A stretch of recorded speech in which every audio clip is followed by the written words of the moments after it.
The Beatles are still the undisputed biggest band to ever have existed. They exploded onto the scene in the 1960s and cracked not only UK but had billions of fans around the world. Screaming girls followed them wherever they went, and every single or album they released shot straight to the top of the charts. John, Paul, George and Ringo eventually stopped touring because they couldn't hear themselves above the din of their excited fans. The Beatles' iconic final ever gig was on the roof of their record label, Apple Corp., in the centre of London on January 30, 1969. Huge crowds, many of them on their lunch breaks, gathered on the street to watch history in action, and police had to be called to stop the show. They ended on Get Back with John Lennon quipping, "I'd like to say thank you on behalf of the group and ourselves and hope we've passed the audition." Just over a year later, the Beatles were over, leaving their fans heartbroken and inconsolable. They never performed together again. Rumors of huge rows, arguments and splits between the band, and especially the legendary songwriters, Lennon and McCartney, have swirled for more than 50 years. Furious fans blamed Lennon's wife, Yoko Ono, and McCartney's, Linda. But Beatlemania was over and the music world would never be the same again. 3 years before the band split for good, John, Paul, George and Ringo were rocked by the death of their long-term manager, Brian Epstein. It left huge power vacuum at the heart of the band. Sgt. Pepper's Lonely Hearts Club Band, released in 1966, the year they stopped touring, is regarded as the last album where the Beatles all worked together as band and were all still pulling in the same direction. Following Epstein's death from medical drugs overdose, the Beatles' lack of business experience added pressure to their already insane schedule.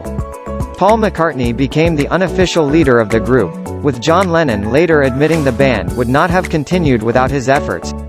But he also claimed he felt Paul had only taken charge because he was concerned about launching his own solo career. Meanwhile, Paul has since said he felt the Beatles' move from musicians to businessmen was major factor in their break-up. But there were other tensions within the band. George Harrison was writing more and more, and many of his songs had been rejected for use on albums by Lennon and McCartney, leaving him frustrated. He was the first Beatle to release solo album in 1968. But the same year, the boys were back in the studio to record the White Album. One change this time was the almost constant presence of Lennon's wife, Yoko Ono, who was there for virtually all the recording sessions. Lennon, encouraged by Yoko, was keen to be ever more experimental, something that jarred with McCartney, and already bubbling tensions started to increase. By the time the Beatles' album was released in November 1968, the band were no longer carrying out joint interviews, all their public appearances were solo. By this time Lennon had also descended into heroin addiction, creating further issues within the Beatles. At the start of 1969, Apple Corp. Was in serious financial trouble and Lennon had recruited an outside team to manage his interests within the band. McCartney then recruited his brother-in-laws, Lee and John Eastman, to represent his own interests, and after series of meetings, they were taken on for the whole band. But series of unfortunate business decisions, which resulted in the Beatles losing control of some of their income from the music they'd made, meant the atmosphere within the band further soured. Before long, Ringo, George and John had decided to leave the Eastmans and recruited another expert, Alan Klein, to manage their interests and legal matters. This revealed the huge schism and lack of trust between then four men who made up the most successful group in rock history. The Beatles were now only occasionally recording together, with several of them pursuing outside interests and projects. John and Yoko had settled on an international peace project, which was spearheaded by their single Give Peace Chance. Ringo even fled abroad to spend quality time with his family, while George focused his attention on the new acts that had been signed to Apple Records. And, even though tensions showed no signs of easing between the four men who had known each other since they were teenagers growing up in Liverpool, the Beatles weren't yet done with releasing music. The few recording sessions they had all been involved with produced their final album and iconic cover, Abbey Road. August 18, 1969 was the final time all four Beatles would ever record music together. However, this wasn't written in stone when the album was finished. In the years following their break, uptape emerged of John, Paul and George meeting at their Abbey Road studios to discuss follow-up to the album. Ringo was in hospital being treated for stomach problems and the rest of the band recorded the meeting so he could be part of it. John had suggested another album with single release just before Christmas. Crucially, he also wanted to get rid of the joint writing credits between himself and Paul and instead proposed McCartney and George wrote 4 songs each with Ringo contributing 2. In the tape Paul can be heard saying that thought until this album that George's songs weren't that good. Despite the plans, Lennon went on to record Cold Turkey, written about his heroin addiction, with the band he formed with his wife, the Plastic Ono Band. It was an unexpected success and after performing at festival in Toronto, Canada, John made the decision that he wanted to quit the Beatles. He flew back to London to tell the rest of the band that he wanted divorce but as they were at crucial stage of renegotiating their royalty payments, Paul, George and Ringo persuaded him to keep quiet about his decision. Paul was devastated that John wanted to dissolve the band and fled to the farm he shared with wife, Linda, and their young family.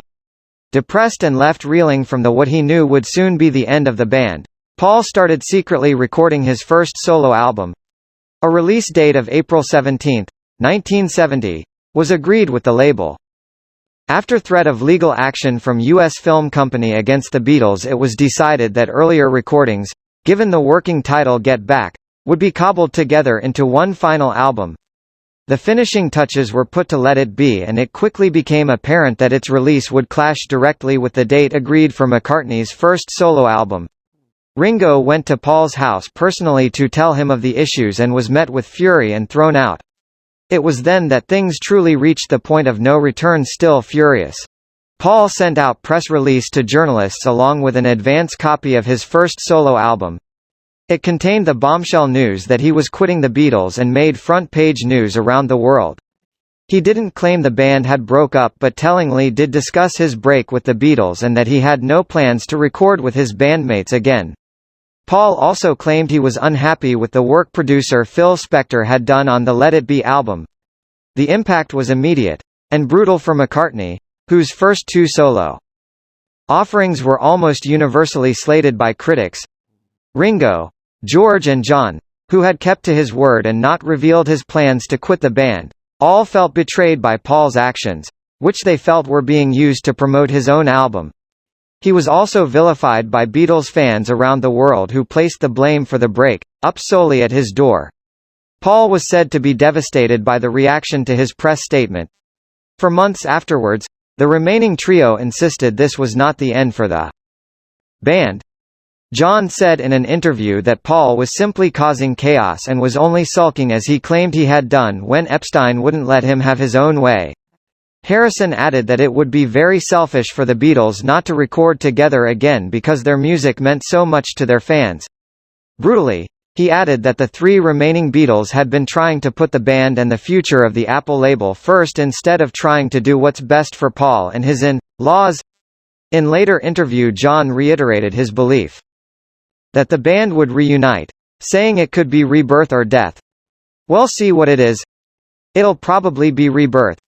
Despite the huge legal problems all 4 of the Beatles would face if Paul went to court to release himself from the band and from Klein's management, on December 31, 1970, he launched legal action against his bandmates.